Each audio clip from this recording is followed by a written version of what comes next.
Future Latina show. Hosted by IDM.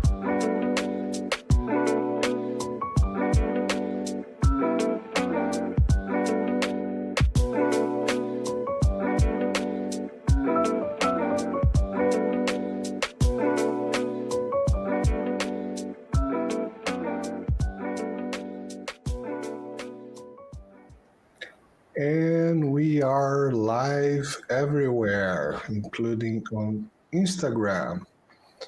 Hello, Nina. Как дела? Welcome to another installment of the most popular show in the world, the Winter Latina show. And before I get started, because we're going to be discussing Belarus today, which is actually it's difficult to find some pertinent information about it in English, which is, I think, helpful for us to talk about it. We're also going to talk a little bit about Belarusian and Russian relations. So for that reason, I have an inside joke, which is not an inside joke if I tell you what it is, but look what I have. It says, I love Moscow. This is my little Adidas tracksuit squatting Slavs, and there's a picture of Moscow right here. I probably would get punched if I were to go out in certain parts of North America dressed like this. But, here in this digital environment of global citizenry, I can do whatever I want within the legal parameters and the social media parameters, of course, of each of the relevant networks. So yes, this is sort of one of these squatting Slav episodes. And the reason we decided to talk about Belarus kind of as this starting off point is because Belarus just had elections. There were parliamentary elections, the status quo prevailed, and elections may sound kind of boring, but I think it's really interesting to think about Belarus in the context of it being, let's pull a Putin. We don't have to go all the way back to 1,000 years ago in terms of history, but there's also that shared history between Russia, Ukraine, Belarus, and yes, it's always more interesting when we go 1,000 years back. Yes, I'm gonna pull out my non-existent folder here and talk about that. But there are also many other parallels that go back to, let's say, the 1700s, where for a while parts of Ukraine were controlled by Poland, right? Similarly, parts of Belarus were controlled by Poland. Then Poland was partitioned by. It had two partitions, right? When it was initially partitioned, parts of Belarus went sort of back to the Russian Empire. So there's also that kind of political going back and forth going on beyond this, the sort of common shared roots and the similarity of cultures. And then, of course, in the 20th century, we had the rise of this sort of extreme ethno-nationalism around World War I and in World War II again. So there is that parallel to Ukraine. So we kind of wanted to see why Ukraine turned into what it did, whereas Belarus didn't. And is it just a matter of, having a powerful, as something like the BBC likes to call him, the last dictator of Europe, right? Lukashenko at the helm of the country, or is there something else going on? Why did this happen to one country? Is Belarus less important? So, like I said, I was trying to find some of these more specific articles in English to send to Marcelo about that sort of extreme ethno-nationalism, and it's actually really difficult. I had to send him a bunch of links that he had to basically auto-translate because it simply doesn't exist. I'm actually thinking of maybe writing up a little piece of my own using this, this show as a jumping off point to kind of provide a little bit more context in written format beyond this conversation. So does that make sense? That would be a good idea, and please send me the link if you do so I can add to this video somewhere in the future. 5 months from now when I write this, no, I'm just kidding. I'm actually going to try to get on it because it's fresh in my mind. I'm just gonna, instead of getting my usual 4 hours of sleep, it's gonna be 2, but I'll finish it. So we'll do it.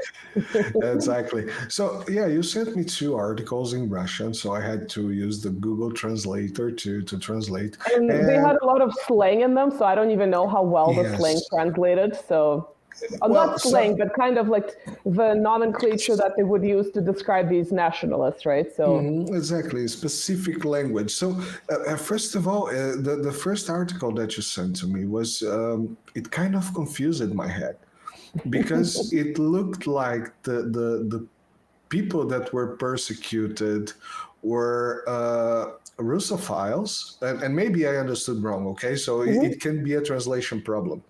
And then they were persecuted in Belarus. Sorry, thinking in Portuguese every now and then, and so they seemed like they were.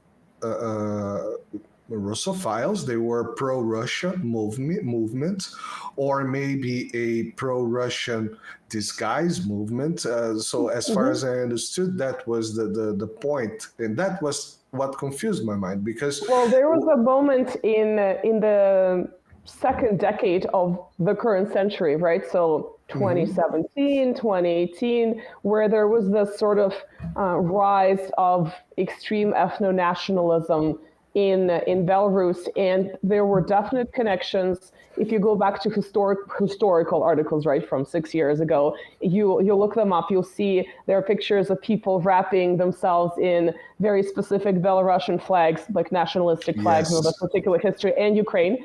So this is, before the special military operation launched. So there's that connection. But there's also an important feature that I think kind of is not really mentioned much, and that's the fact that Lukashenko really toyed with these extreme ethno-nationalists at the time, where some people tried to describe his politics as multi-vector, where he kind of tried to show Russia that, I can cooperate with Europe. And then at the same time, he was cooperating with Russia, but it was kind of like not as this general cooperation framework, but kind of like at the expense of one or the other. And as part of that, he was really kind of excessively being too nice to these people. So for instance, his government would allow them, instead of letting them follow sort of the standard procedures for registering some kind of a demonstration or in a public event, right? That in many countries you're supposed to register with the police or whatever the local laws are like, right? And so instead of having them do that, they would get like a large public area for free without having to sort of register or pay for it. So there are all these perks that were being showered upon these nationalists, and then the sort of toying with nationalists kind of turned against him in the context of the protests that took place in 2020. And so you kind of have this tension between these more Western liberals in the Belarusian context, and much like what you had with Euromaidan, right, in 2013, 2014 in Ukraine. You had the extreme ethno-nationalists with sketchy collaborationist idols from World War II, also some from sort of the World War I period. Much the same happened in Belarus, right? There was that parallel. You had the Belarusian ethno-nationalists that, of course, were kind of supporting Ukraine in that context, and at the same time, you had the pro-Western liberals that were trying to topple Lukashenko. So you had those two sort of sides, essentially in this kind of a dog breakfast. I don't want to call it an alliance. It was more like an alliance of convenience as far as these protests were concerned. But they were pretty major, right? In 2020, they took place for several months. So there was that parallel between Ukraine and Belarus. And of course, in Belarus, it happened, 6 years later. And there were some serious attempts at toppling sort of the status quo. To me, Lukashenko, yes, has been in power for a long time, but to me, he represents the status quo in Belarus. It doesn't matter if it's Lukashenko or someone else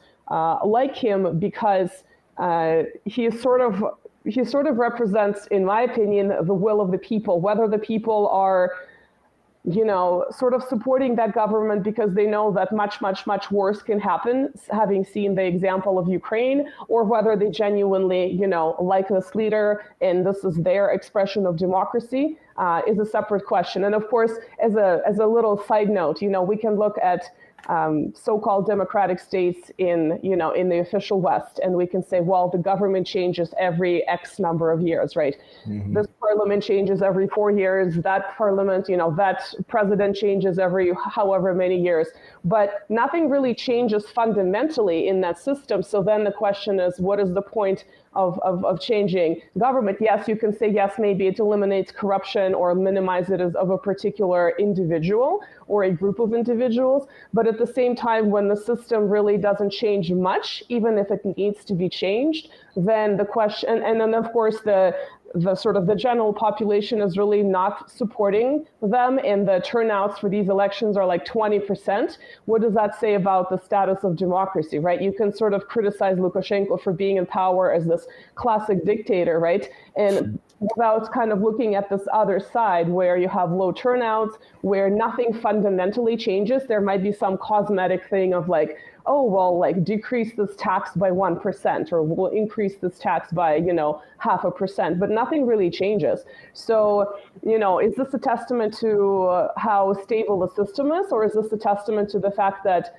democracy as it is defined doesn't really work in the way that it's meant to work? It doesn't actually express the will of the people when the people are, very much dissatisfied. And then, of course, specific to the EU, you have all these unelected officials like our friend gynecologist Ursula, and that's a whole different question. So I think sometimes what people call whataboutism is actually quite relevant, because it's about, seeing issues with your own situation before going to criticize someone else. But yeah, I'm just kind of curious. You live in Europe.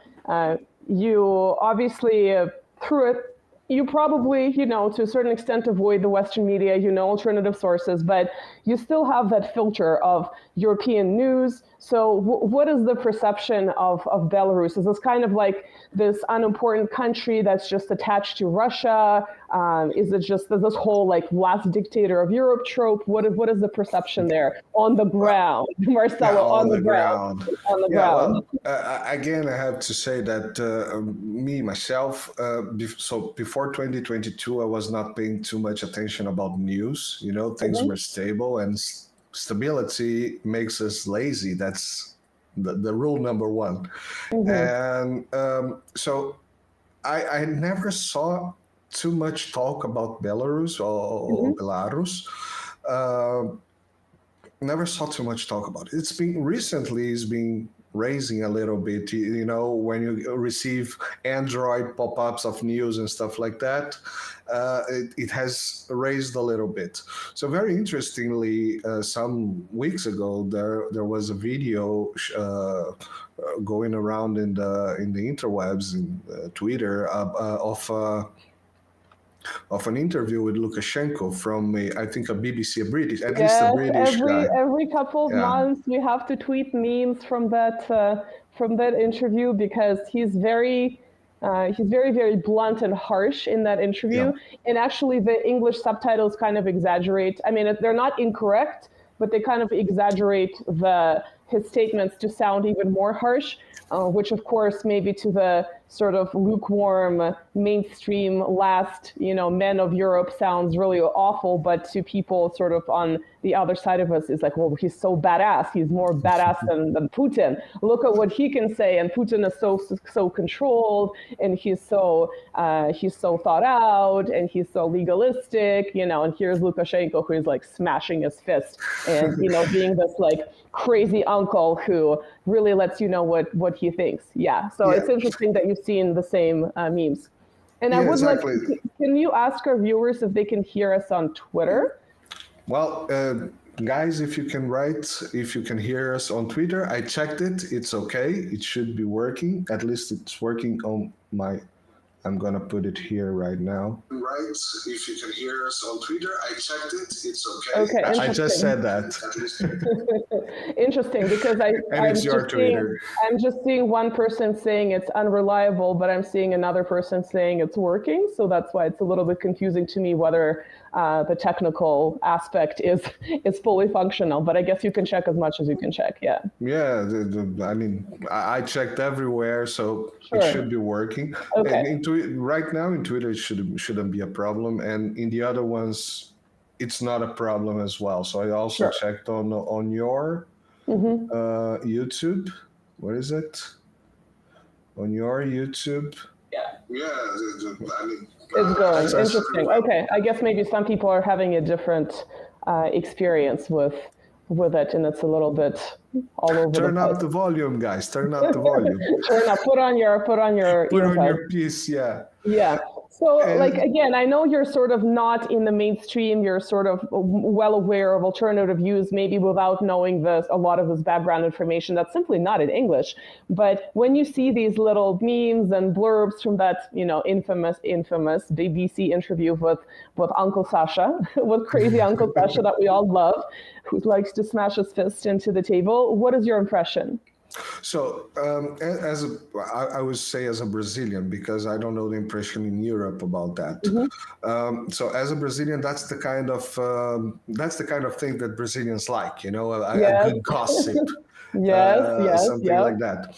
I myself, I have, as you said, I prefer the impression when I listen to Putin, to the Putin. But I have to say that the things that he says sounds very sane. Okay, so that's my first impression. So things like, I don't care what British people think about elections here or what I do about my country. I don't do it for British people. I do it for Belarus people. So this is very sane. This should be obvious. This should be the first obvious thing to point out. Well, because the BBC interviewer obviously implicitly or not so implicitly considers himself superior in sort of this, Western civilization garden, as opposed to, little Belarus, the little potato producing Belarus, right? So in that sense, he probably legitimately thinks that people in Belarus should care about the perception on some UK island. He probably actually thinks this. And yes, I think what Lukashenko says is very sane. It's actually interesting as far as that goes. If you look at sort of the history of Belarusian elections in the second decade of our century, of the 21st century. So I guess it must have been the 2015 elections. He did allow foreign observers from multiple countries. In a show of faith, he did release a bunch of people that have been described as political prisoners, but nothing really changed. So I think he also had this experience of, well, what is the point of, doing everything and doing what they want when the reaction is exactly the same? They're going to say that we're falsifying elections, et cetera, et cetera. What is the point for me to even do that when I tried it? When they're calling me the same thing, when they're insulting me and painting me in a particular light, and our country is not really getting much out of this. So I think he also had that experience. So exactly. So if you get, for example, very famous video of CNN, I guess, or MSNBC, whatever, these American outlets that you can grab whatever they're talking about. When you see the Crimea, for example, the Crimea separation election, the what's it called, the popular voting. I forgot. The referendum. Exactly. Yeah. When you get, there's this reporter just watching the count of the votes, and in the end, it was something like 98% or something like that. And the reporter, with a banana face, just looking at the camera, well, they kind of voted for separating, but like, what? What? And if you look at their track record, right, they always leave out the part there. Crimea has had multiple attempts to hold these referenda in which the statistics were similar. So there's this long track record that is usually ignored. Matter because at that point he already told the public that this been stolen. So it doesn't matter what's the past. It doesn't matter what's going to be for the future. The important thing is that, that was stolen, because he thinks, because he has no proof. He was there. I mean, it's not someone that like me from here, from Italy, just saying, well, it was a sham. No, he Right. was there, and he was disappointed because because it didn't happen This what challenged he my wanted. view. I'm disappointed. Yeah. Yeah. Oh, well, people are going to know the truth. Oh, scheiße, what am I Uncle going to Sasha's do? propaganda is real, and Putin's Yeah. propaganda is real too. Exactly. So the guy has a point there. What is the point of bringing observers? You know, because when you get the list of observers, is always some NGO that is financed by some oligarch Of course. somewhere. Right. You know, if you get, I'm going to put some example as Nicaragua, for example. You have this Nicaragua. I give this example because it's a very small country, and you know. Central American, so it's not super economically relevant, and yet they have a million observers there. Well, But Nicaragua has a Nicaragua, long history of being controlled by certain hegemon in the region. So I think we know why Nicaragua would have this million observers, right? no, the thing is that Nicaragua has a sovereign government that, and Nicaragua has a foreign agent law. You know, like the Yes. FARA, the American Of FARA. course, So yeah. every Which is, if you go time, back to the first 3 decades of the 20th century, you'll probably see why they have this kind of legislation. So exactly. And we just recorded a program today about Rumble because Rumble pulled out of Brazil. We just, me and Dave, so we recorded. It's going to come up, you know, next week or the next right. one. While I'll be having wine and Yes, port wine he's teasing us again. He's teasing us again. For bacalhau. those of us amidst the snow and ice and frozen and frostbitten darkness, he's going to be sitting on the beaches of Southern Europe and yeah, teasing us. And he just reminds us in every episode.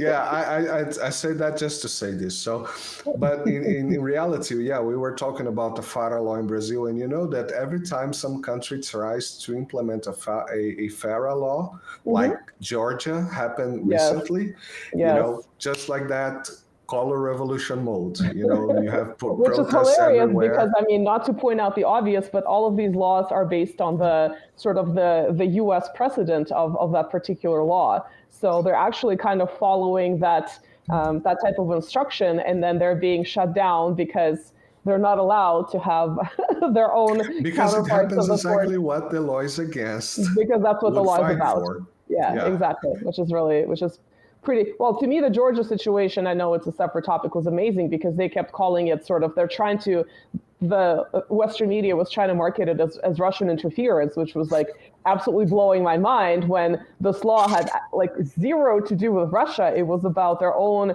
internal issues. And again, the law was based on the sort of the American blueprint. So to call it Russian interference was just like, how do you even like attach that, you know, that concept here? But With the I guess most they always washed try. face. Well, actually, speaking of attaching concepts, I wanted to see, you know, I wanted to go back, and I remember the sort of Twitter is, you know, Twitter/X as a platform for sort of a lot of live information events as they develop, and sometimes it's not completely accurate. And so I remember those protests, right? In 2020, I remember watching them. I remember the nationalist stuff in 2018.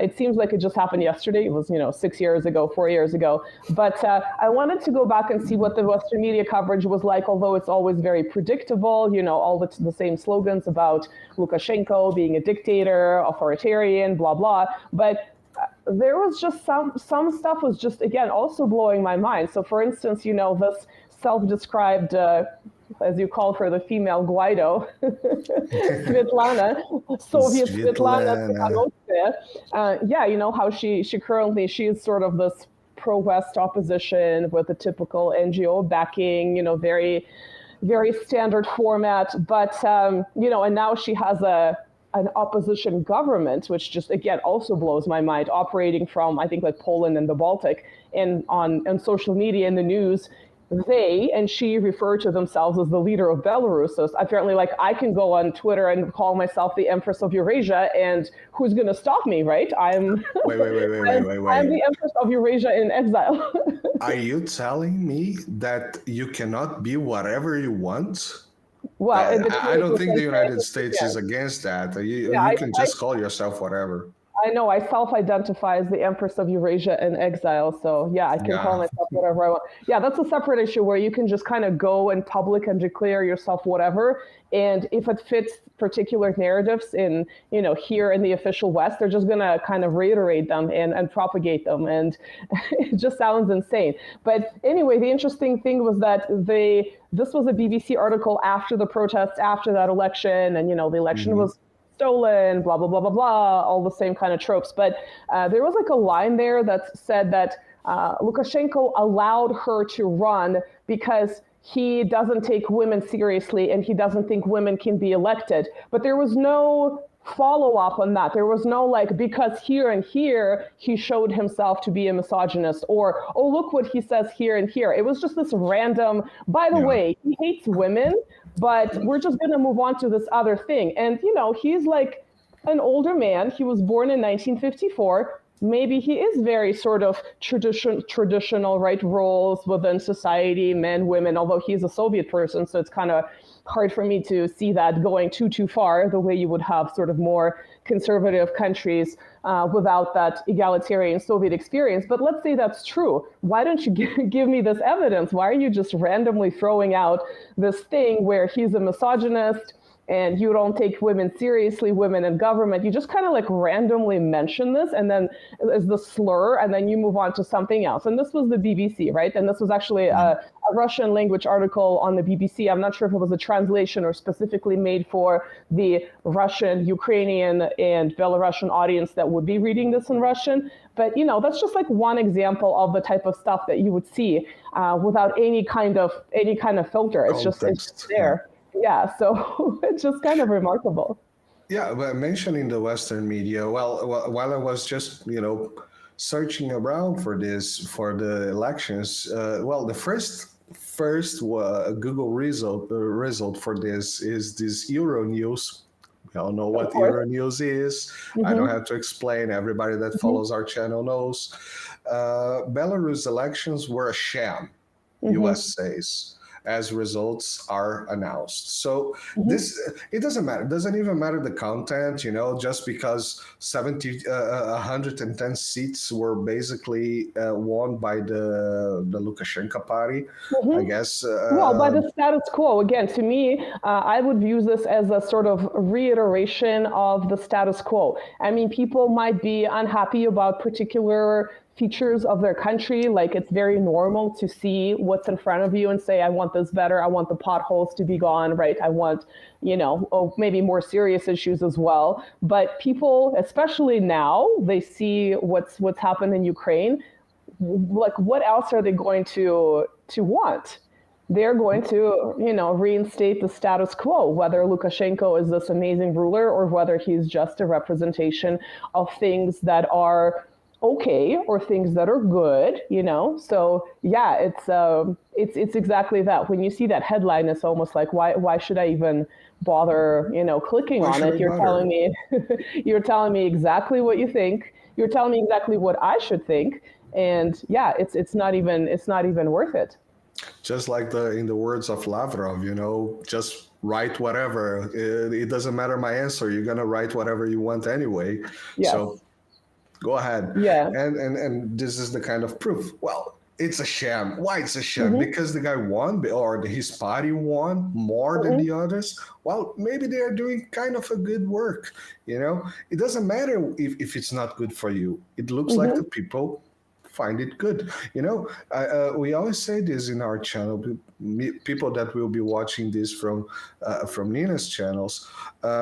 In Brazil, the first elections of Lula, he had like 80-something% of approval, and we already had the digital voting back at the time, because then it became a thing that, oh no, this is not trustworthy, right. So it has to be digital, and then it has to print your vote, so to be so there was, just like the United States. So it's been stolen. But Lula, in his first 2 mandates, the first and the second one, he had 80-something% approval of the country. It was Right. not. It was not like Biden Trump like 50 something, 51 Exactly. against 49, Right. or even the last election in Brazil with against Much Bolsonaro. That closer. was, Right. yeah, and even almost the new, so you can null your vote in Brazil and you can abstain. Okay, so Oh, okay. it's Interesting. Yeah. obligatory. The Mhm. voting is obligatory, but you can abstain. You can just Mm. not go, and then you pay a fine, like I don't know, 50 cents of dollars, something like that. Mm-hmm. Mm-hmm. And so you have two options. You can vote blank, or you can null. And I don't know the difference. Both Mm-hmm. of them, it's invalid voting, but I don't know the difference that Sure. it makes. Well, I get the But gist, though. I think it's a technical difference that, in the yeah, grand scheme of things, means that you're essentially, foregoing your voice, right? Your vote. yeah. But the thing was that basically, if you sum the nulls, the blank, and the abstentions, it Hmm. was almost 30%. So you Oh, would wow. have, one third on Right, one one poll, third of the one population, third which here, is one third there. Yeah, which is actually kind of like that's what you see in a lot of these, right, European elections. It's always like a very Yep. small showing, and then people just simply do not show up. And that shows you just how much they care, or they're just apathetic because they're not really seeing the changes that they desire. So what's even the point if I'm Yeah. constantly trying to invest all this effort and then nothing happens, right? So. Yeah. So coming back to the aspects of that news that you sent me, Mhm. was my perspective wrong? So there was this pro-Russian group, then they became pro-Belarusian, and then they kind of was lost in between that. What I, Well, I sent I you two really didn't articles. I'm not understand the sure which of the difference. two articles, I'm not sure which one of the two you're referring to, but It's basically, there was an interesting article by a man that considers himself sort of in opposition to Lukashenko. that And one. yeah, and he basically begrudgingly admitted that Lukashenko was more reasonable and democratic towards people like him who are in opposition to him than these extreme ethno-nationalists, which is Mhm. exactly the experience you have in Ukraine, where these, extreme ethno-nationalists just seem to just despise everyone else, and they really just want to drive their point home, and they really just don't care about any kind of nuance, linguistic, cultural, et cetera, et cetera. So I thought it was really interesting that this man, who I believe he was writing from Russia, so he wasn't in Belarus, and he claimed to have suffered. Again, I don't know much about this particular journalist or who he is. I just thought that idea that he claims to be in opposition to Lukashenko. He doesn't like him, and then he has to admit that, he's actually more democratic than people give him credit for, in contrast to these insane ethno-nationalists who wouldn't allow any kind of showing of, Russian language and culture, et cetera, et cetera. And, just thinking about the Ukrainian context with sort of that escalation, which again, it didn't start in 2022, it didn't start in 2014, it started after the dissolution of the Soviet Union. It was just more gradual in terms of, instead of federalizing and allowing people with different languages and cultural backgrounds, especially in let's say majority Russian speaking areas, to maintain those roots, there was that sort of imposition of a minority identity from Western Ukraine onto everyone else. And then, of course, it escalated towards the 2014 Maidan, that regime change, and it was completely on steroids around 2022 and up until today. So I thought that was very interesting. And as far as these nationalists are concerned, again, it just always blows my mind that these people who are sort of seeking an alternative historical model, they're going back to a time that's either embarrassing for them or just awful, like with some of these Ukrainian ethno-nationalists going back to World War II collaboration with Nazi Germany, which is like, can you not find anything else outside of this that would be a little bit more reasonable? In Belarus, there was also collaboration because, remember, Barbarossa, Operation Barbarossa overran western parts of the Soviet Union first, right? So that would have been Belarus and Ukraine. So they're all under occupation.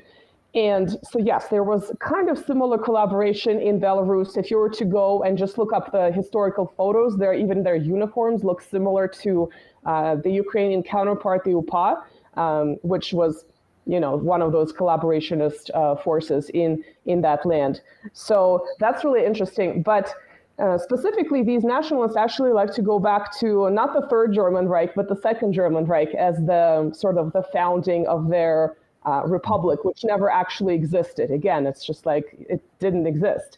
But if you go back to World War I and to the Russian Revolution of 1917, we're going to pull up Putin, which of course I call Pulanina because that's what I do. And if you go back to that period, you have to remember that the Bolsheviks were sort of this a minority, right? They were trying to, after the revolution was successful, they had to regain control over an entire country. And they were fighting not just sort of the white movement, the pro-Tsar movement, or the anti-Bolshevik movement, or people who were apolitical but didn't like the Bolsheviks. They're also fighting the Western intervention, which is, of course, an invasion, right? From Britain, from France, from Japan, from the US, et cetera, et cetera. There was like the French were in Ukraine, the British were there too, Crimea, Odessa, southern sort of modern day Ukraine. The British were in the northwest in Murmansk. The Americans and the Japanese were in the northeast. So they're just trying to occupy parts of Russia, loot the natural resources, and also instill control under the guise of we're stopping the spread of communism while getting the sort of very personal goals, right, that had nothing to do with any kind of ideological questions. And so the Bolsheviks kind of had to contend with this absolute chaos that in part was, it's kind of hard to say their fault because there were many long-term causes of the revolution that sort of predated the Bolsheviks. But of course, they're the ones that sort of finally overthrew the provisional government, so they were in charge.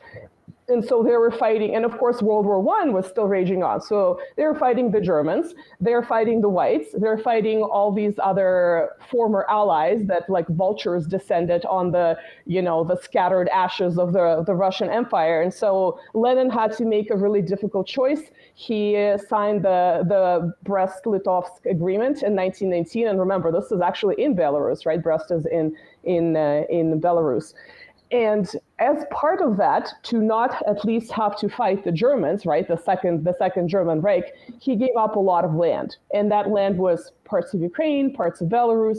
So at that time in 1918, Germans, the Second Reich, was occupying Belarus too, not just Ukraine. And Ukraine had its own pseudo-government. I think we talked a little bit about this before. I've certainly written about it too. It's very short-lived.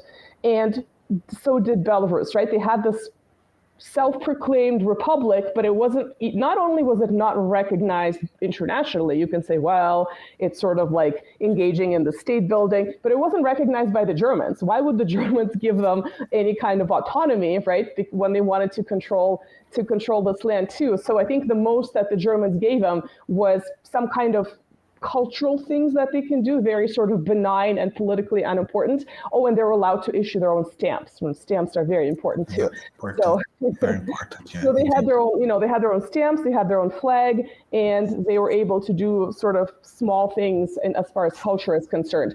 And then, of course, remember obviously Germany lost World War I, and the rest is history. So that republic, that wasn't even a republic, didn't last, nor was it fully formed, but these ethno-nationalists like to go back and look at that time as sort of the founding of their independent state. And so again, there's that interesting parallel to Ukraine of looking to a time under occupation of another power like Germany, actually, in both cases, where that power had no interest in having them be independent in any shape or form. It was about the extraction of resources, it was about the control of the land. And they're looking at it at this, this glorious time that they had independence, which of course they didn't. So this is why, right, this happened in 1918. This is why there are all these big nationalist, ethno-nationalist marches and protests in Belarus in 2018, right? That was the 100th anniversary of this republic. And and at that time, Lukashenko was still kind of flirting with these ethno-nationalists because he was trying to sort of to sit on two chairs, maybe even three chairs, right? I'm going to be cooperating with Europe. I'm going to be cooperating with Russia. Sometimes I'm going to be playing them off each other to sort of gain the greatest benefit for me, but that doesn't always work out, right? When it's the bigger, more powerful entities that you're trying to play off of each other. And at the same time, I'm going to play nice with these nationalists by allowing them to basically run amok and do whatever they want. And then, of course, they started turning on him.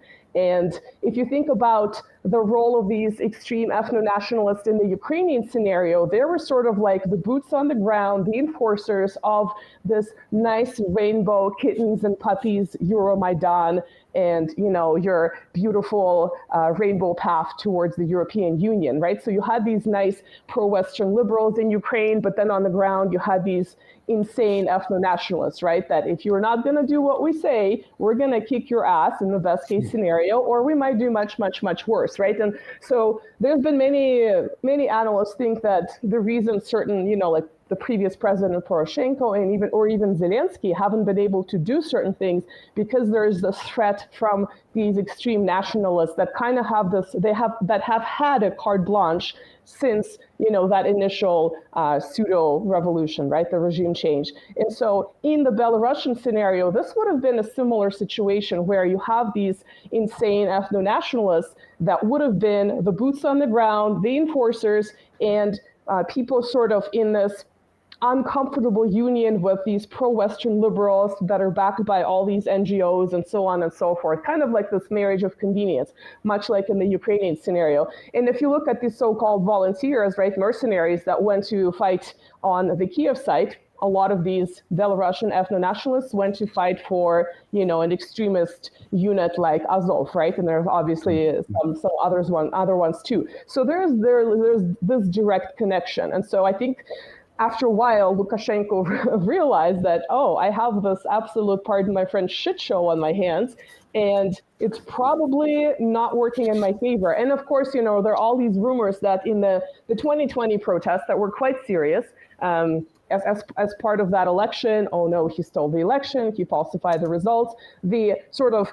The rumor is that essentially Putin swept in and saved him, right? He managed to stabilize the country behind the scenes. And now Lukashenko is sort of back to being this Slavic badass who is more anti-official West, and he's sort of working more with Russia. And, you know, that may be true. I mean, I wouldn't be surprised that Putin, you know, whatever, the Russian government pulled some strings to prevent another bloodshed, another regime change on its borders that would have been of no benefit to Russia in any shape or form. And are you aware that Russia and Belarus actually have a union state? They're part of the union. Well, I was about to ask that because that's very interesting. Very interestingly, when the SMO started the special military operation in Ukraine, well, when the amazing, well, by the way, your French is very good.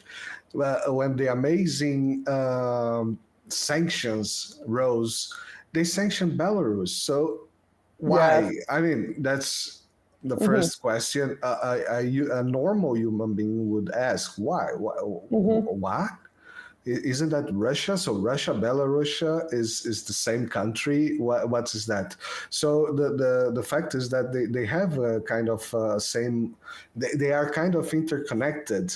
They are not the same country, but they have the economy kind of connected. The political system kind of connected. I think we had Lucas Leroy's here explain briefly about that. Maybe you could. Well, it's not so much the political system. There are certainly two separate political entities, right? There are two separate countries.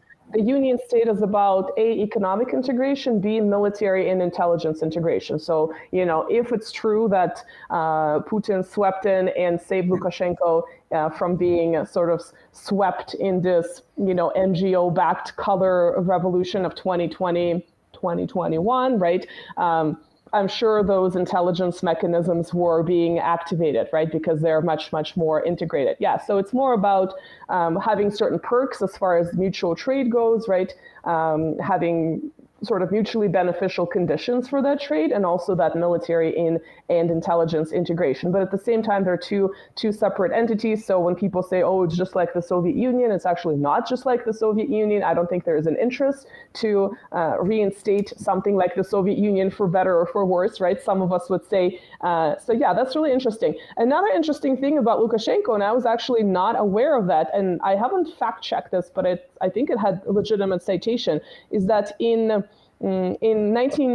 the early 90s, just before the Soviet Union dissolved, there was this vote, right, from people in highly positioned individuals in different Soviet republics, whether to keep or dissolve the Soviet Union. He was the only one, from what I understand, in sort of the high echelons of power in Belarus, who voted against dissolving the Soviet Union. So I thought that was very interesting that he actually, well, first of all, he didn't go with the flow, right? He didn't actually just go with what everyone else was doing, that he actually wanted to maintain this political entity. So I think that shows that he does have backbone. And then in the 90s, he did try to have a certain level of cooperation, right, with the Yeltsin government. And he wanted to sort of, in this new environment where the Soviet Union was no longer around, he still wanted to have these close ties to Russia while being two separate states. And I think the one thing that also, yet another, not the one thing, the gazillion billion thing that doesn't get mentioned in the case of Belarus is that Belarus has actually really good relations with China. China is doing a lot of development in Belarus. Anytime I'm reading sort of the Russian language Chinese state media, and I'm not saying state media is this bad thing, I actually kind of like the more factual information that comes out of Chinese state media. I don't have to scroll through sham this or fake that. I can just get the literal, like, this is what happened on such and such day. So many. At least they are honest with themselves. Well, but it's just like, it literally, I don't want to know the ideological background. I just want to know who came, where did they go, what did they do, like the basic who, what, where, when, why. And then I can draw my own conclusions, right? I don't need you to tell me what to think. I just need to know the facts, and I don't want to filter through all this other stuff. So Wait. You're telling me you're not supposed? Are you saying you're not supposed to receive opinions, preconceived opinions? I know, That's not shocking. journalism. It's not journalism. It's very shocking in today's day and age. State propaganda. Right. So yeah. So I mean, I'm sometimes I look at Belarusian news in Russian. A lot of their news, Russian is the dominant language there, which is not to say that Belarusian isn't used. But yeah, and I sort of look at that too. There's a lot of Chinese development projects going on there too. It's part of sort of this. Obviously, the greater Chinese attempt to integrate Eurasia, right? Russia has its own attempts to integrate Eurasia through the Eurasian Economic Union, and then there is that other entity, the Union State between Russia and Belarus. And I don't want to say that this is never going to be an issue, but so far I'm not seeing anything from Russia that Russians would say, oh no, I can't believe China is there. I don't want them working with Belarus. We control it, right? So the fact that the Chinese are doing whatever they need to do there, and then the Russians are doing whatever they need to do there, and then that actually, from what I could see, at least on the surface, it benefits the people of Belarus through all this new economic development that China has, helped sort of spur all around the world. I'm not really seeing that clash. So it's actually very interesting in terms of that Eurasian integration, how China plays into that. And we don't normally see that again in the English language media. I'm having to go to Russian language Chinese media or directly to Belarusian and Russian media to even find this information. It's not, it's not there. So it's kind of like you have to go through layers of, it's good to be multilingual. Yeah. Yeah, but good. We have translators as well today. So for the Brazilian public, or maybe even other publics that look at this video. So one thing that's very interesting, when Lucas Leroy came here, he had just came back. The first time he had just came back from Belarus. Things that it's a very typical Brazilian perception when we go to places. So what he said was that the streets were extremely clean. People were polite. You were not seeing bumps everywhere or homeless people or stuff like that. You had decent money. So I think I don't know what's the money. There is also ruble, but different Yes. country. Yes, It's yeah, yeah. different, It's not the Russian currency. But it's but interesting it's that you still very mentioned that. valuable. Yes, it's interesting that you mentioned that because, you can, yes, you can have state curated information where things are presented in a nicer way. And I think, every government maybe does this to a certain extent and they're as part of their soft power, right? Look at our beautiful cultural buildings, subways, etc. Fine. But there's also a lot of social media and there's a lot of like people posting their own content. And yes, it's certainly being curated to a certain extent too. But I had the same impression of Belarus. I've never been to Belarus, although I have I can claim a great great grandmother who was from Belarus. So there's my connection, and she married actually my great. Hopefully, I named the right number of greats because it's like far back.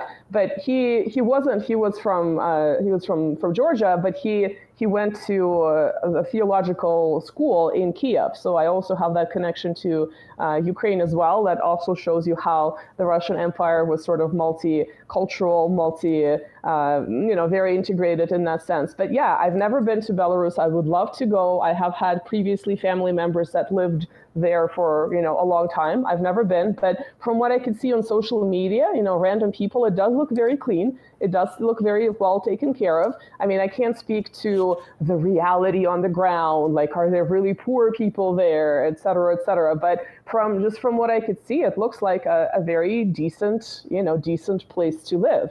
So it looks, again, from what I see, just very anecdotally, but I don't think it's irrelevant. It looks like a safe place to live too, right? So, that's kind of another parallel to, let's say, people feeling safe on the streets of Moscow versus not feeling safe in a large North American city and not being able to even go in very public places.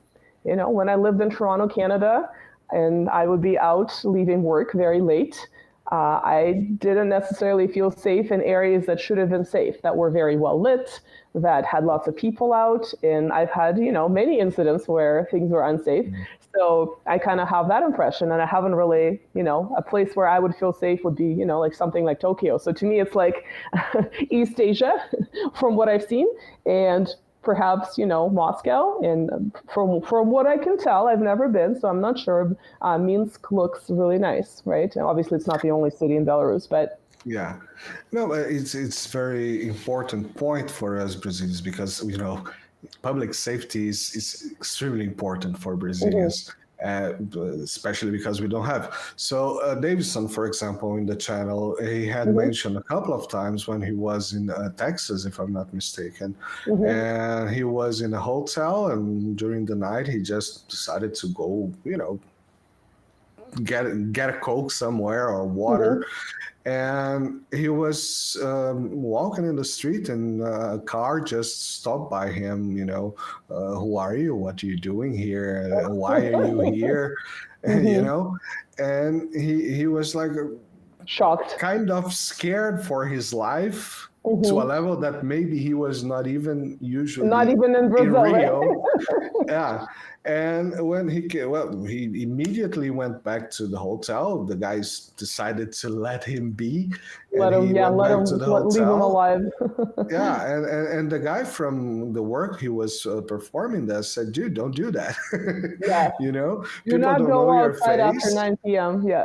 Yeah, people don't know your face. People don't know where you're from. You may get to the, and that's the kind of thing that I would say to someone to go to when he goes to Rio de Janeiro, at least. Just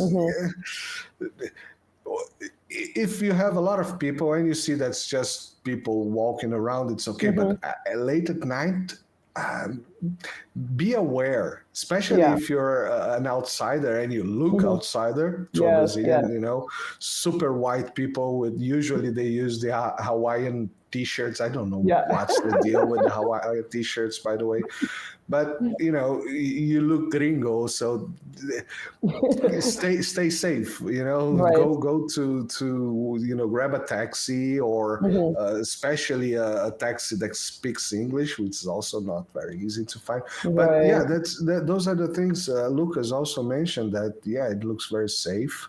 And when we were talking also about China with Carl's Eye and some other people that Li Jingjing, for example, they also said, I have a friend living in Beijing, and the thing she told me was exactly the opposite of that. Well, you can go out at 9 p.m. alone, a woman, and not be attacked on every street corner. Yeah, it's just safe. So which that's I think important. That's probably sounds shocking to people in some large American and Canadian cities. I don't know to what extent it's bad in Europe. I mean, I'm not sure if large European cities are, whether they've become more degrading. Yeah, well, large cities like Paris. We were going around in Paris, no problem, no issues, but it's not the most fantastic experience. You see things that maybe you feel unsafe. I would feel unsafe because I'm Brazilian and somewhere else. So already paranoid and in a place that I don't know where is safe or not. But in general, Paris was okay. It smells weird, but the safety seemed bad. I'm talking about 8 years ago, okay? Right.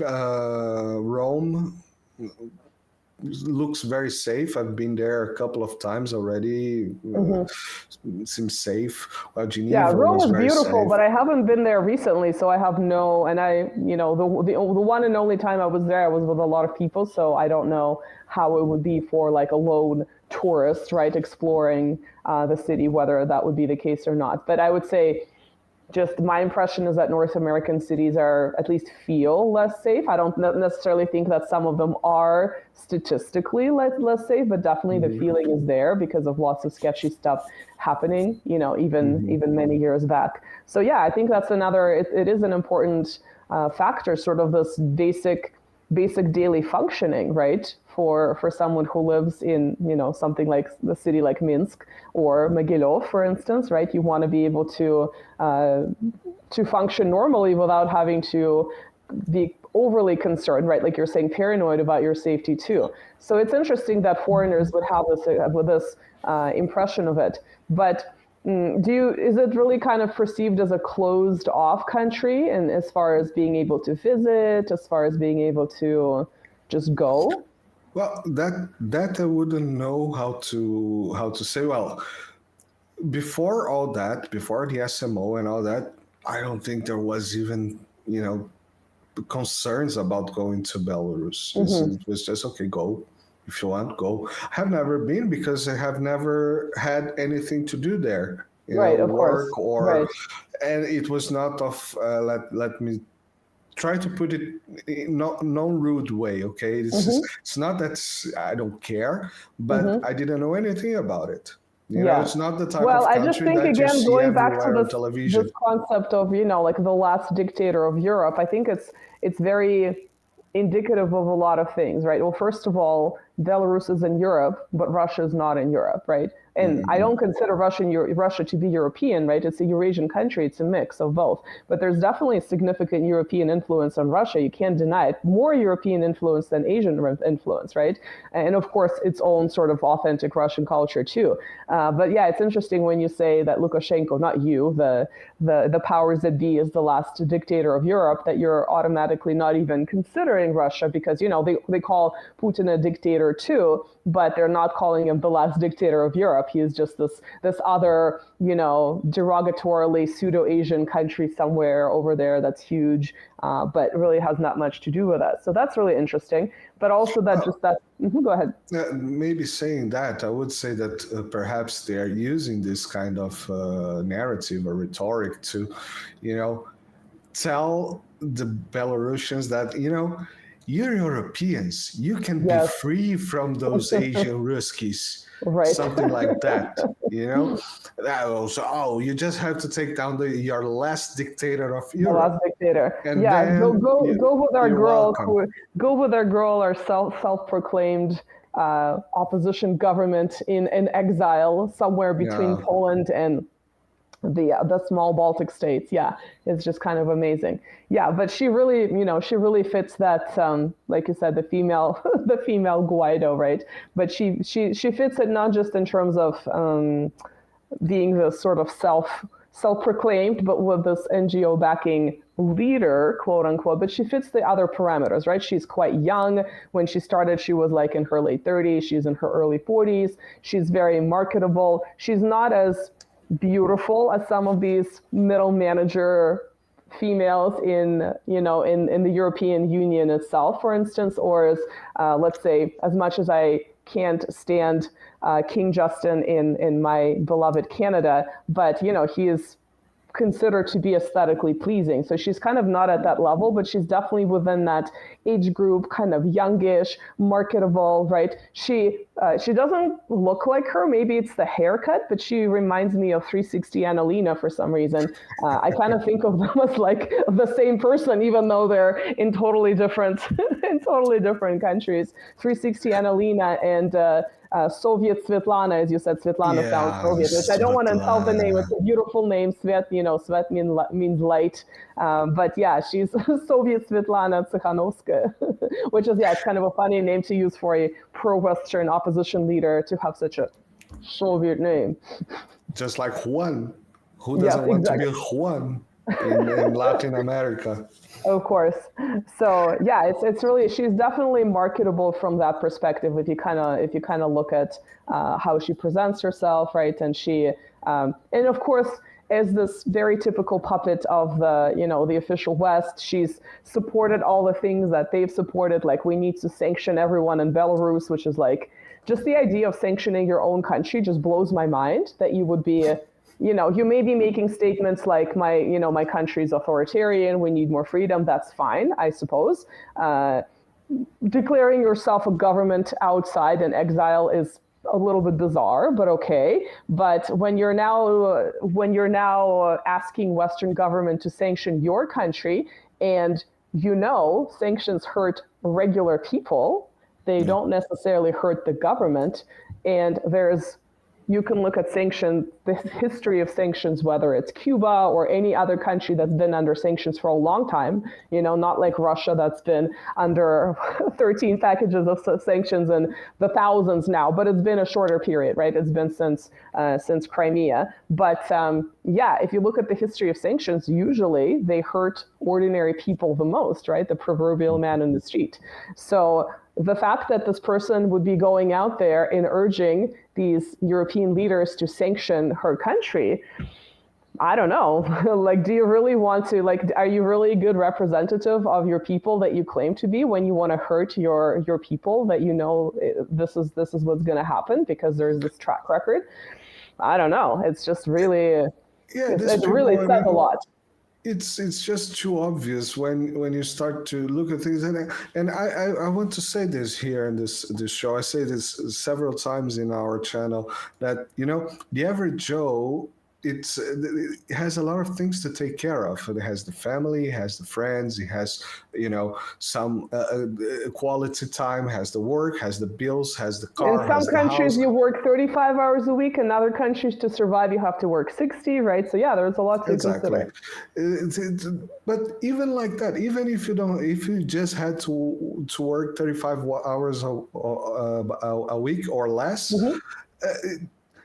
I mean, you have to, you know, I was talking to my Chinese friend once, and I was asking her, I was trying to understand a little bit of the Chinese politics.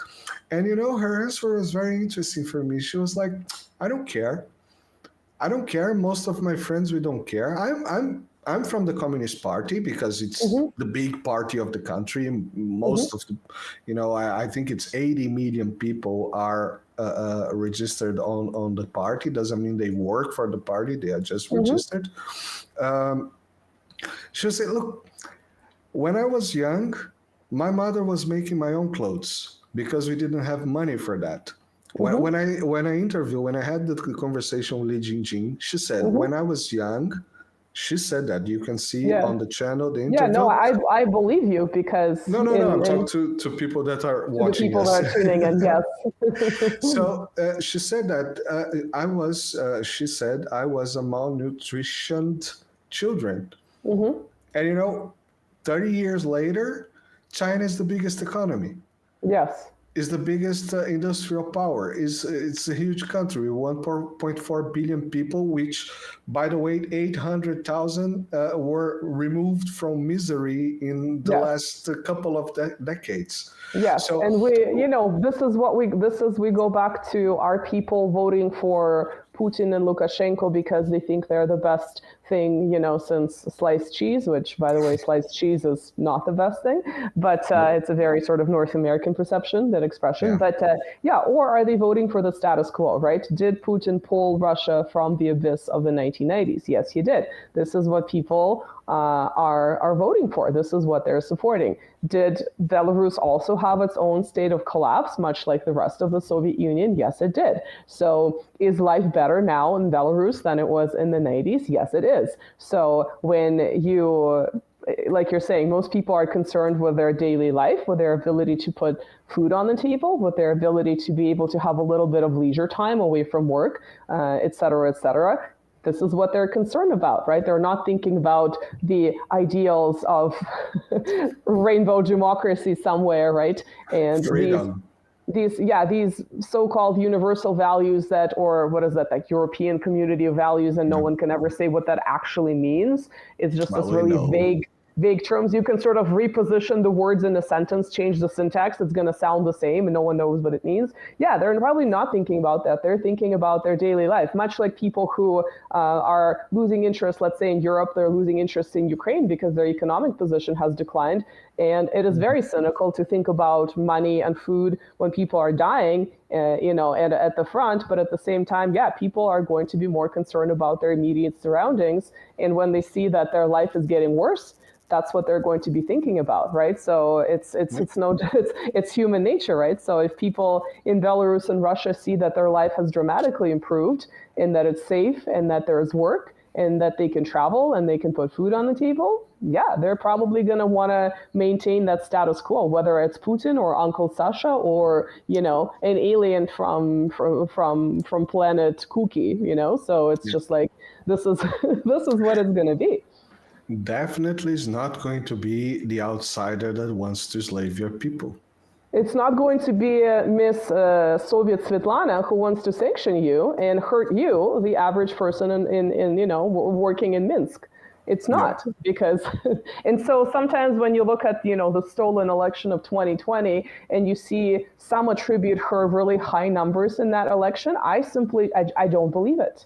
I do not believe that this person that had that kind of motivation and also seems very opportunistic, right? Comes out of nowhere and all of a sudden she's getting all this publicity, had no connection to anything, that people are going to vote for her in droves. Yeah, there might be some Western liberal percentage of, younger people going out. Yeah, there might be even these, I don't even think these ethno-nationalists vote, but they might be, looking at her in like kind of a marriage of convenience of, we're going to push out this sort of more I hate to use the term pro-Slavic, but let's say pro-Eurasian, right? Leader Lukashenko, we want to install our own ethno-nationalist government in Belarus. We're going to persecute everyone who's not speaking our language, et cetera, like much like Ukraine. Yeah, maybe some of them did, but I just cannot believe that it was like a large chunk of the population that would have supported her. It's just not believable to me. I don't even have to see the statistics. This is my opinion. People may disagree with it,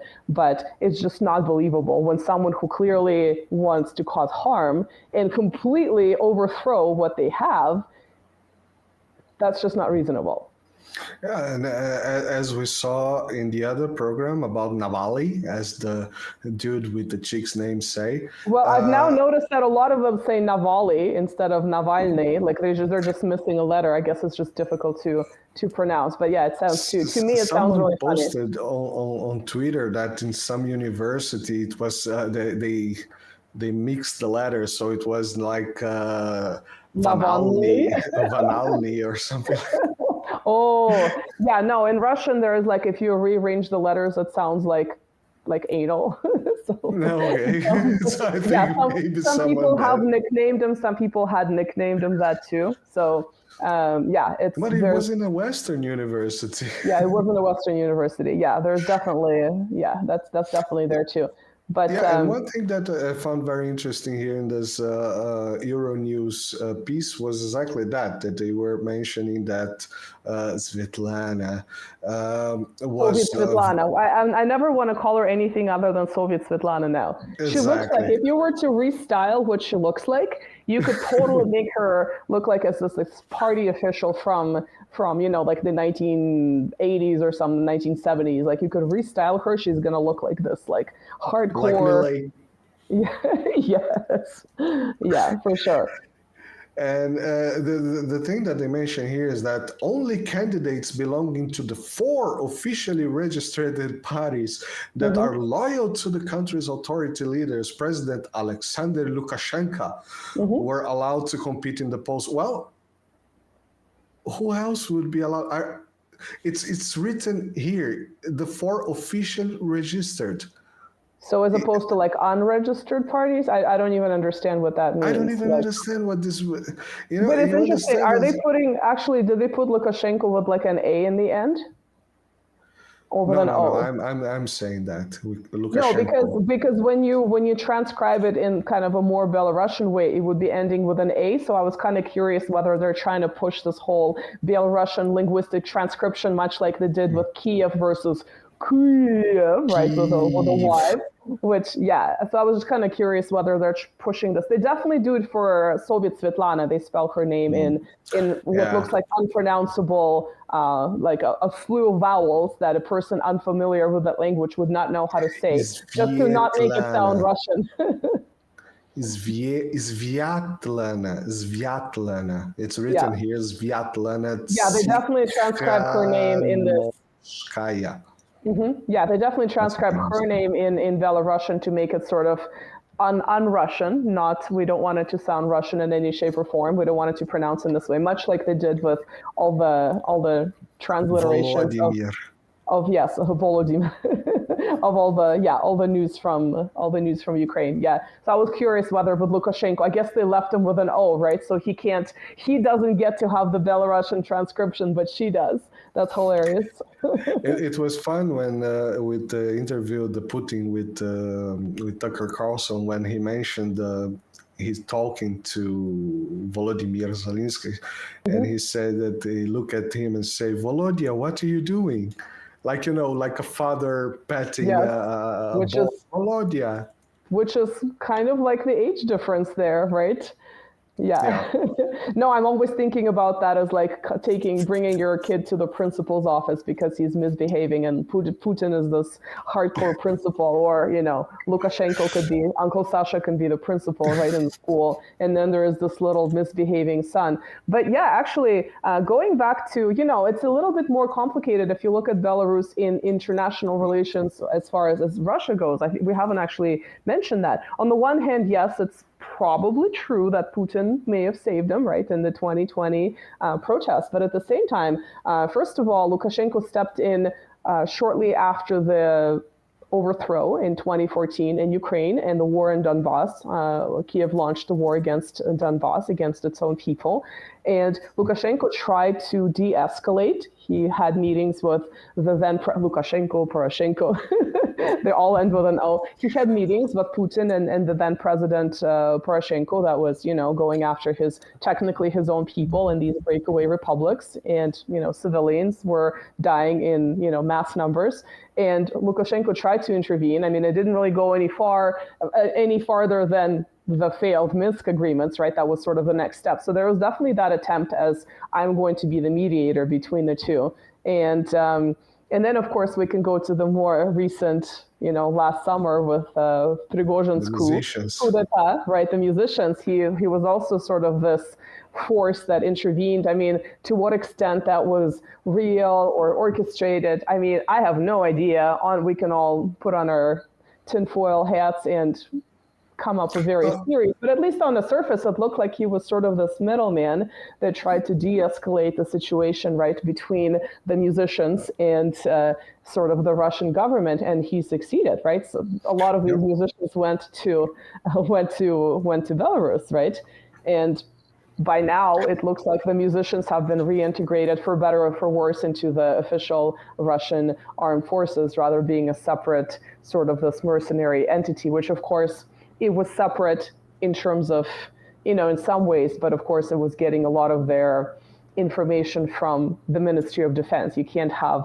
a war with a completely separate entity without having that information. So of course there was some level of oversight. So, there's lots can be said about that. But yeah, it was very interesting that he stepped in with the initial crisis in Ukraine, which kind of tells me that he could foresee where this would go. Yeah, well, when I look at this, what comes to my mind is the following. So the Putin it's. I love that you call him the Putin. The Putin. That was the Volodya Zelensky that started with this, right? Yes, I know. It's because we don't have articles. I mean, some other languages don't have articles either, like the Lola, Lola like in French, or and the in English, right? Or the 3 German articles that then have to decline with the nouns, right? So we don't have those. So I think Slavs a lot of times confuse when to use the and when not to use. So sometimes you have people who just completely omit them altogether. And other times you have people that would be referring to like the name of someone, which doesn't work. But yeah, the Putin. Okay, I didn't realize it was our friend Z. Elensky that exactly. So he started calling him the Putin. So he's not just as Putin, opposed to all the other Putins, Putin. all the Putin doubles running around, right? Exactly. He's the big Putin. Which Putin are you today? Are you the skier Putin? Are you the diver Putin? Are you the spaceman Putin? Are you the Are you the KGB Putin? Which one are you today? What's your mood, right? Today, the Putin. No, I'm the Putin. The Putin.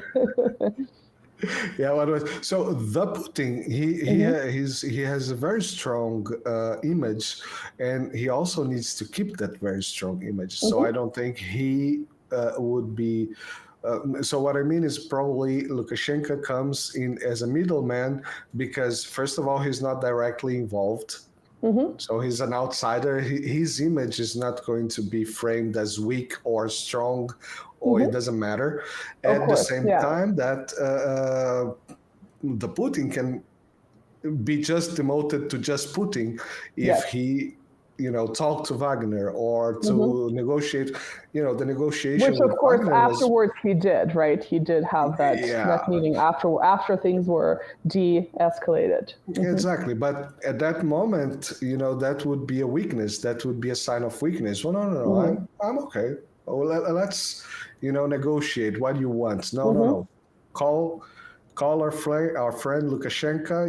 Lukashenko, remember that time in 2020 where I saved your ass? Remember when I saved your ass? From Soviet Svetlana, I saved your ass from Soviet Svetlana. Look what happened. She was trying to chase you, and you owe me. So yeah, it looks to me as in a diplomatic sphere, it looks like there's an orchestration there just to keep the balance of powers, and at the same time try to do the easier or the best, let's say the best we can get from it without a major crisis here. Yeah, well, at least on the surface, like regardless of what went on behind the scenes, at least the public perception of Lukashenko, I would say in both situations, whether in 2015-ish, right, when he tried to de-escalate the war in Donbass and he tried to speak, with Poroshenko, the former Ukrainian president, or this, coup or pseudo-coup, whatever you want to call it, attempt with the musicians, he does come across looking very positive, right? He does come across looking like this mediator, but at the same time, this kind of like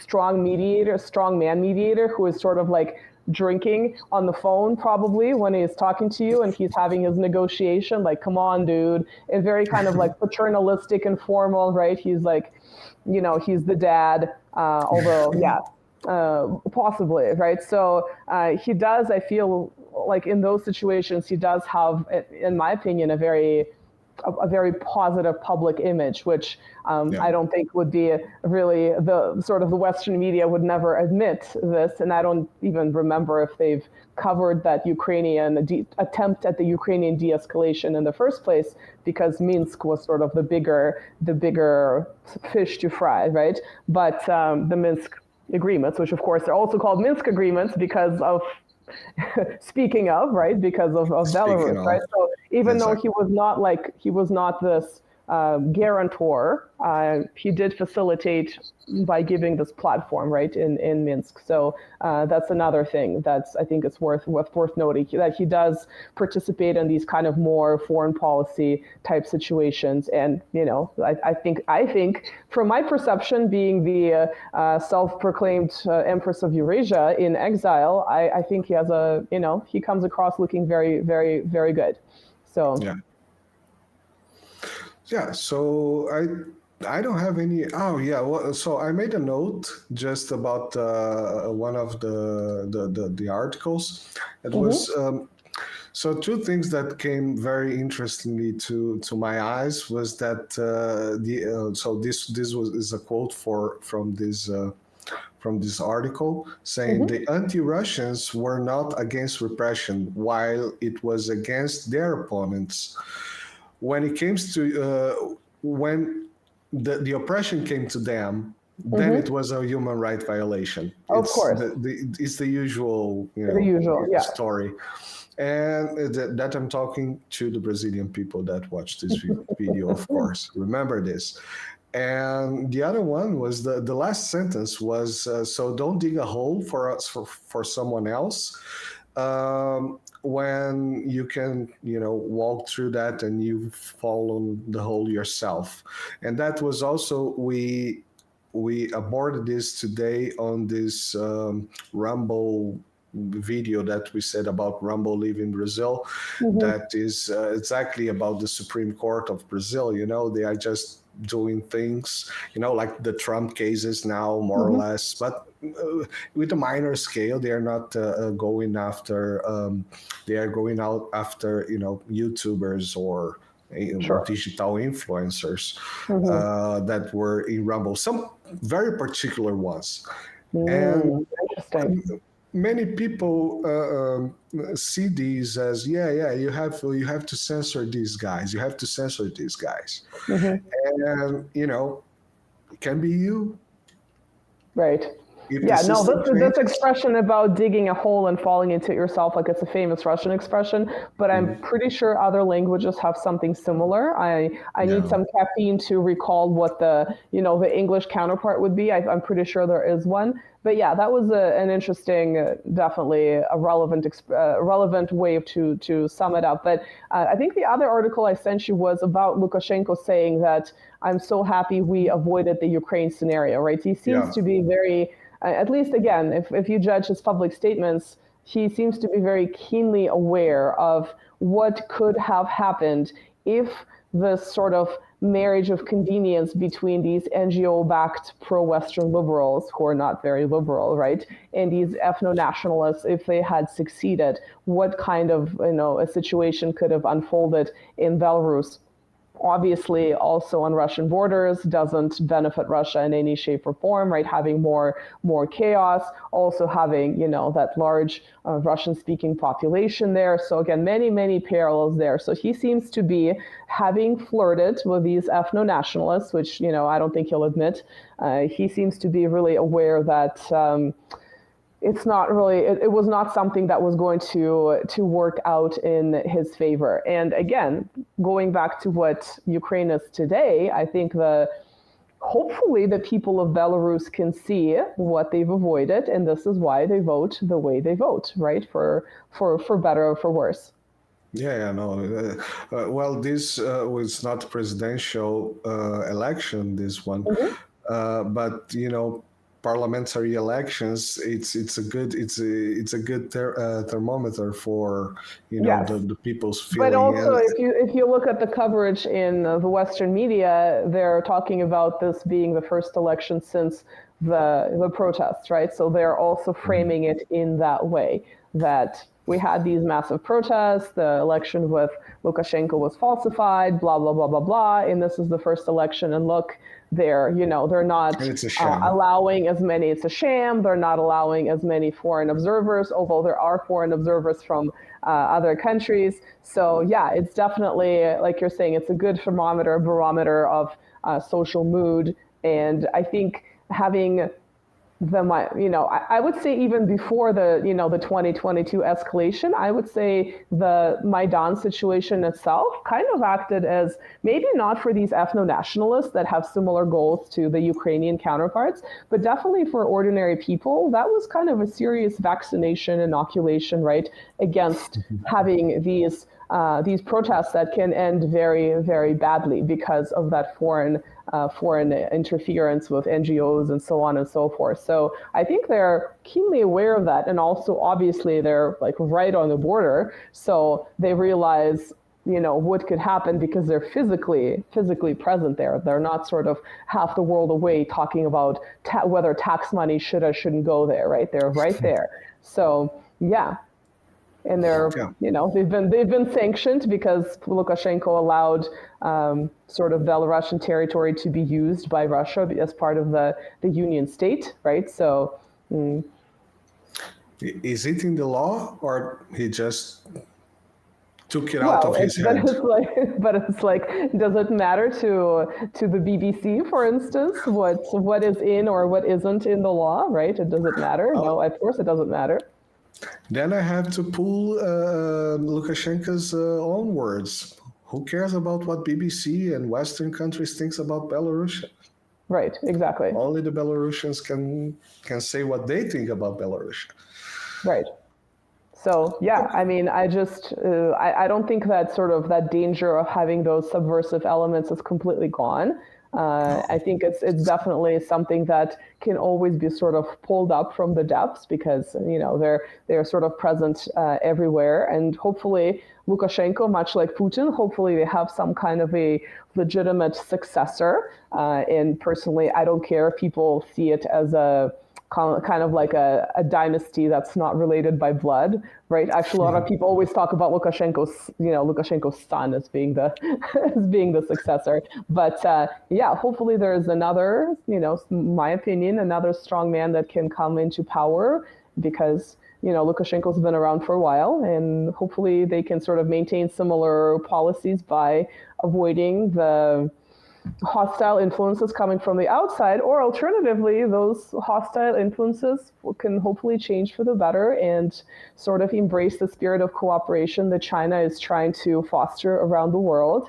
And maybe the European Union at some point can be a little bit more independent as individual European countries or as a single entity, and it can cooperate with Russia and Belarus for a change for its own benefit rather than as trying it has been doing for the last that many years, and everything's been working just fine. Well, again, we go back to the same idea. We're sort of we as in they are on the same continent. They share the same continent. They're very close to each other in terms of geographic proximity. Geography in certain ways defines international relations, geopolitics, et cetera, et cetera. So you're sort of stuck together, right? You don't really choose your neighbors, and you're going to have to work together sooner or later.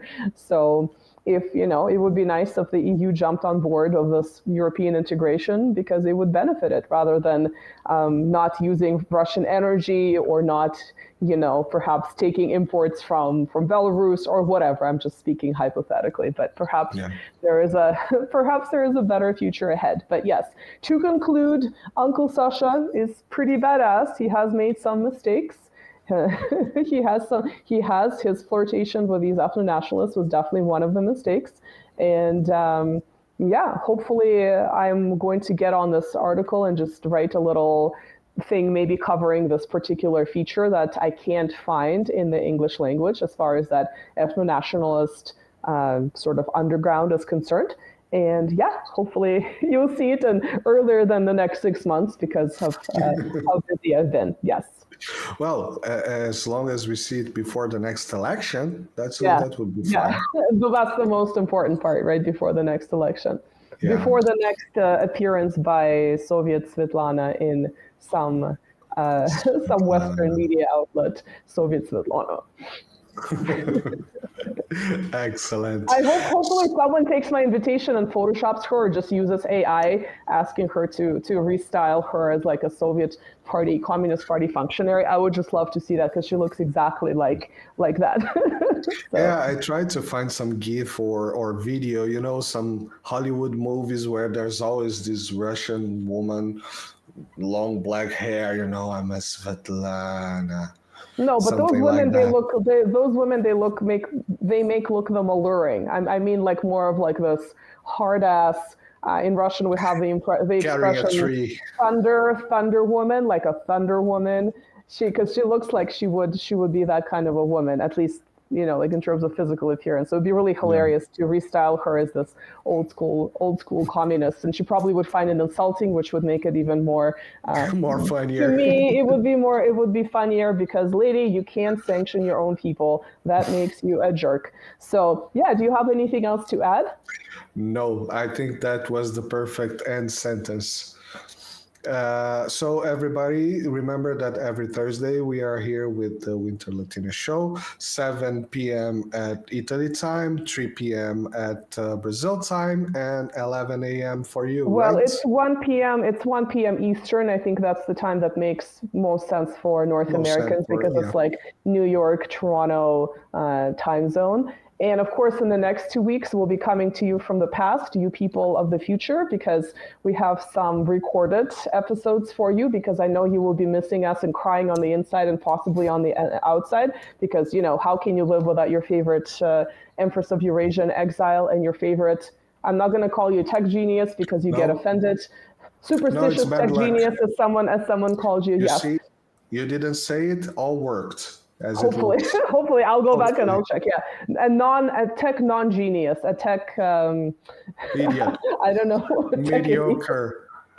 A tech idiot is like an amazing. Defiant. Tech idiot is an amazing moniker, actually. Yeah, so we'll be coming to you from the past, you people of the future, because I know you'll miss us. We have some very interesting. Sort of quasi-historic episodes that I think you would find interesting, and then we'll be back when our tech idiot. I'm only using your own. I'm not actually trying to insult you. When you're back from sipping wine, making us all jealous with the beaches of Southern Europe, and then we'll be back. Actually, just in time, almost in time for the Russian elections, which would be a really that's another biggie. Which we also pre-recorded because we pre-recorded it because we know it's going to happen. We got a phone call from. We got a phone call from the Putin. From the Putin. Yeah, you got a phone call. I never get phone calls from the Putin. By the way, I'm joking. I don't actually get phone calls from the Putin because I wouldn't be. I wouldn't be where I am. It's not because he blocked me on social media. He blocked me on socials. When I said he's not much of a hard ass and he's too soft, then he blocked me on socials. I can't believe it. Yeah. See, so guys, thank you for. You're always saying good things about Uncle Sasha that Putin didn't like. I know he got jealous that I'm saying good things about Uncle Sasha, and I'm saying that Putin is not. He needs to be more hardcore, criticizing him from the other side of Western liberals. And yeah, he just blocked us all on socials. But hopefully he'll have a change of heart, and he sent it to the social gulag. I had to insert that in there. All right, thank you guys for watching. Hopefully you have some opinions about Uncle Sasha and just that attempt at the what I perceive as a color revolution in Belarus. And we will see you next week. Don't forget to like, subscribe, and if you think we did some mistakes here, please leave a comment. Or Uncle Sasha will come after you. The Baba Yaga. Yeah, Baba Yaga. Yeah. See you guys next week. Bye-bye.